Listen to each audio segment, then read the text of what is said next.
طلب مباشر للسيد رئيس الوزراء لوضع الاعتمادات البنكيه الدولاريه للادويه في المقام الاول او لها الاولويه. يعني انا ما استوردش اي حاجه في الدنيا، بس استورد دواء. ما اديش شركات تجيب حاجات اولا 95% من المواد الخام اللي بتصنع منها الادويه في مصر مستورده. 95%. وبالتالي مفيش مصانع للمواد الخام في مصر؟ لا، ودي برضه نقطه ضعف.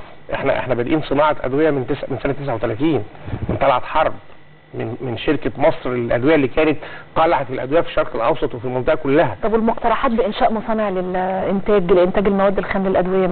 مقترحات كثيره جدا. القضيه كلها بتكمن ايضا في البيروقراطيه في الاستثمار. يعني حضرتك في حد كان عمل مصنع البان سنه 2000 اسمه لاكتو مصر، المصنع الوحيد للالبان للاطفال في مصر كلها. المصنع ده اشتغل لغايه سنه 2007 وجت تشغيله فيها عبوه او عبوتين فاسدين. البديهي في كل دول العالم ان هذا يحدث، وبتتشال العبوات دي وبيتعمل انسبكشن او يعني بيتعمل مناظره للمصنع وللتشغيلات الثانيه وكلام من ده وبيستمر. الحقيقه هي العبوات دي اتشالت والمصنع صدر قرار بقفله، زي حاجات كتير جدا بنقفلها عشان نقفل الباب ونستريح.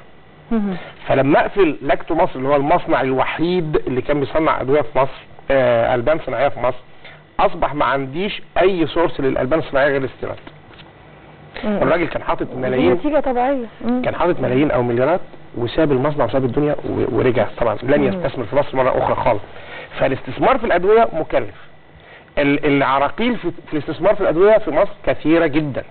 لابد ان يكون في امر مباشر من القياده السياسيه في مصر ممثله في السيد رئيس الوزراء او مجلس الوزراء بوضع تصنيع الادويه في المقام الاول كاهتمام. ده الدور اللي حضرتك بتقوله، ده دور البرلمان؟ لا، ده دور الحكومه. احنا بنطالب ان هم ينفذوا مطالباتكم بالظبط. طبعا يعني وطالبنا